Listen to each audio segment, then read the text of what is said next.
하나님 말씀을 잠시 전하고자 합니다. 인간에게 있어서 최고의 소망은 장애물이 없는 삶, 즉 형통하는 삶입니다. 우리가 자동차를 타고 내거리를 지나보면 우리가 탄 차가 내거리에 오기만 하면 빨간불이 나와서 짜증스러울 때도 있고 빨간불로 있다가도 파란불이 나와서 착착 길이 열리는 형통하는 경험도 가지고 있을 것입니다. 또 이렇게 휴가철에 차가 막혀서 앞에 있는 차 장애물 때문에 내 차가 갈 수 없어서 서 있을 때도 있습니다. 인생살이도 이처럼 만사가 형통하는 삶이 있는가 하면 하는 일마다 길이 막히고 장애물 경주처럼 힘드는 인생도 있습니다. 오늘은 장애물이 없는 삶을 살기 원하는 마음에서 장애물이 없는 삶이란 제목으로 하나님 은혜를 누리려고 합니다. 바라기는 우리 백안교회 온 성도들이 다 만사 형통하는 장애물이 없는 삶이 되시기를 주님의 이름으로 축원합니다. 첫 번째, 장애물의 종류가 있어요. 인간 누구나가 공통으로 가지는 재와 무지라는 장애물이 있고 개인에 따라 각각 다르게 가지는 여러 가지 장애물이 있습니다. 때에 따라서는 가족이 장애물이 될 수도 있고 친구가 장애물이 될 수도 있고 직장이 또 돈이 심지어 사회적인 자리가 장애물이 되는 사람도 있습니다. 어떤 사람은 환경에서 오는 장애물도 있죠.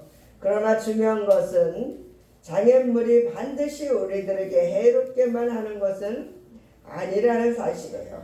장애물을 어떻게 활용하느냐에 따라서는 그것이 장애가 안 될 수도 있습니다. 성경의 다니엘서 1장 2절 보면 다니엘이 포로로 잡혀가서 바벨론 나라에 첫 번째 당한 장애물이 뭐예요? 우상 앞에 절한 음식을 먹는 것이었어요. 그러나 다니엘과 세 친구들은 하나님을 잘 섬기기 때문에 왕의 진미와 포도주로가 신앙의 장애물이었으나 한간장에게 구해서 나를 열흘 동안 시험해 보세요. 그래서 나는 채소와 물만 주고 고기와 포도주는 다 한간장에 잡수세요. 그렇게 해서 시험했사오나 하나님의 은혜를 베푸셔서 왕의 진미와 포도주 먹은 사람보다 다니엘과 세 친구가 더 얼굴이 윤택하고 이제 시험을 봤을 때에 지혜가 10배나 더 많아서 이제 살아계신 그 장애물을 통해서 살아계신 하나님을 보여주고 높은 위치에 올라가 그런 축복으로 변했습니다. 인간은 무엇과 비교하느냐에 따라 행복이 변할 수 있습니다. 이것은 환경이 원하는 대로 바꾼다고 해서 행복이나 평안이 오는 것은 아니라는 것을 말해주고 있어요. 어떤 사람은 가지지를 못해서 불행하고 또 어떤 사람은 모든 것 가졌지만 만족할 수가 없어서 불행한 것입니다.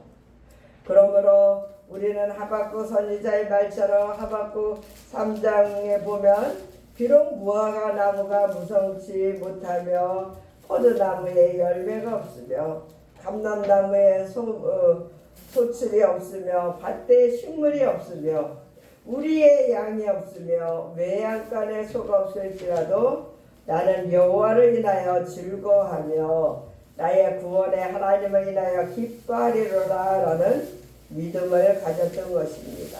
아멘.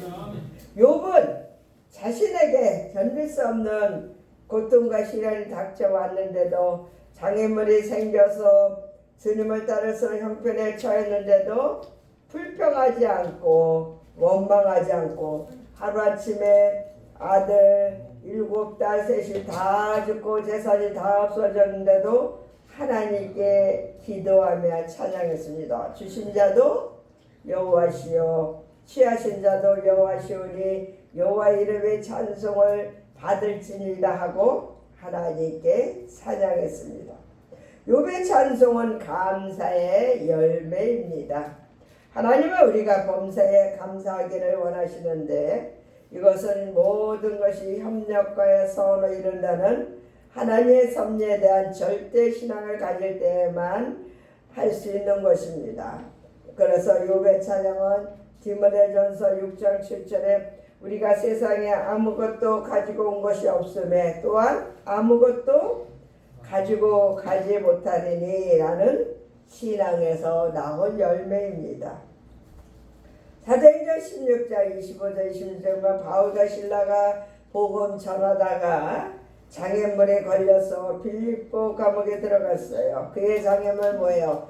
귀신 들린 여인이 따라와서 귀신을 쫓아줬더니 점을 치지 못하기 때문에 그들을 이상한 풍습을 정한다 해서 감옥에 가뒀죠.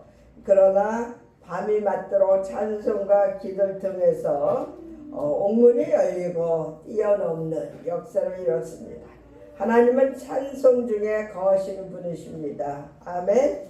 찬송을 통해 영광을 받으시는 분이세요. 찬송하면 하나님이 동행하십니다. 기도하는 자식은 망하지 않고 찬송하는 사람은 불행하지 않습니다. 그러므로 역경에 처해 있을 때 욥처럼 사도 바울과 신라처럼 다니엘처럼 하나님의 주권을 찬양하시기를 주님의 이름으로 부탁드립니다. 아멘. 그러면 마음의 불평과 원망은 감사로 변하고 모든 것을 하나님께 맡기는 기도가 나오게 됩니다.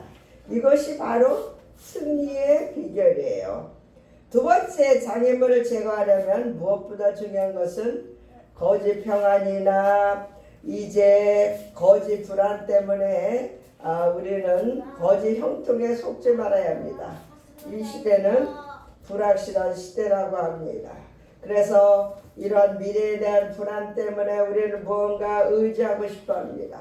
그래서 어떤 사람들은 우상이나 부적을 수료하기도 하고 또한 점쟁이나 점술가를 찾아가기도 하죠.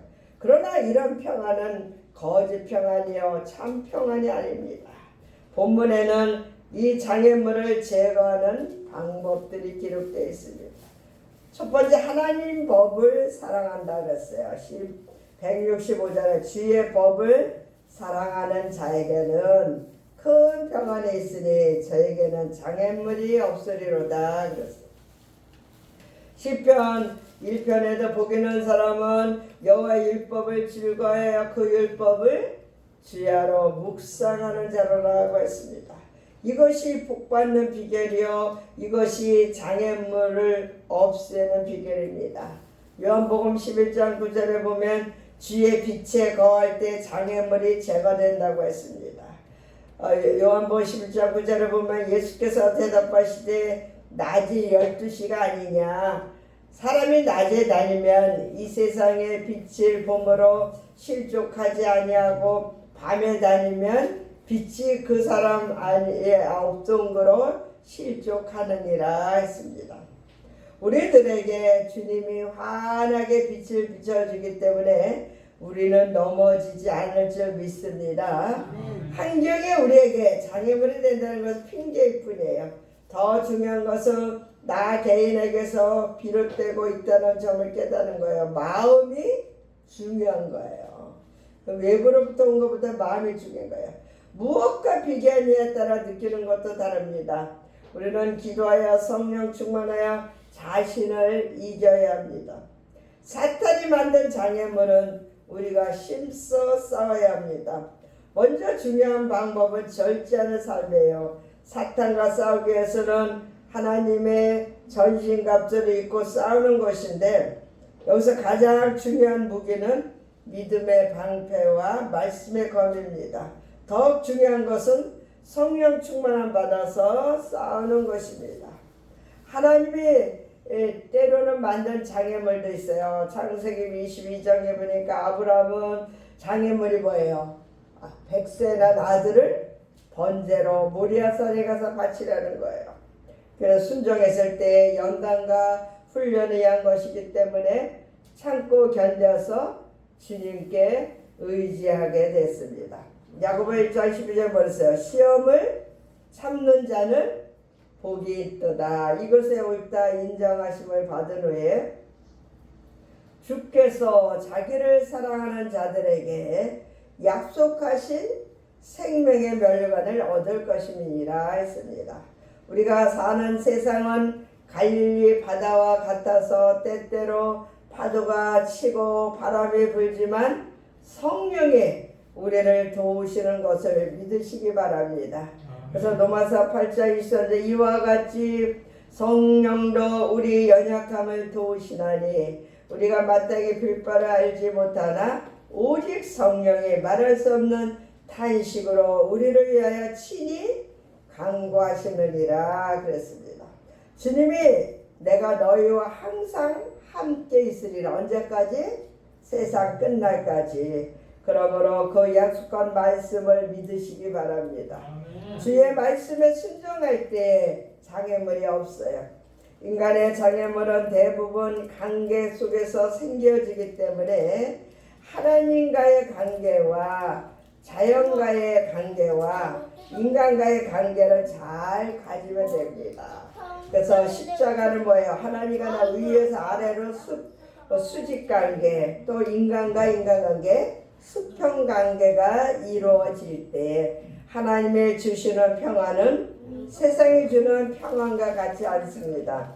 요한복음 14장 27절에 이렇게 말씀하셨어요. 평안을 너희에게 끼치느니 곧 나의 평안을 너희에게 주노라. 내가 너희에게 주는 것은 세상에 주는 것 같이 아니하니라. 너희는 마음에 근심도 하지 말고 두려워하지도 말라 했습니다. 왜냐하면 주님이 주는 평안은 용서의 평안이요 능력에 있는 평안이요 마음과 생각을 지켜주시고 강같이 흐르는 영원한 평안이기 때문입니다. 그러므로 저와 여러분은 하나님께 기도해서 말씀의 능력, 성령의 능력, 기도의 능력 받아서 우리의 장애물을 제거하고 항상 형통하는 삶이 되시기를 주님의 이름으로 부탁드리겠습니다. 아멘. 기도드립니다.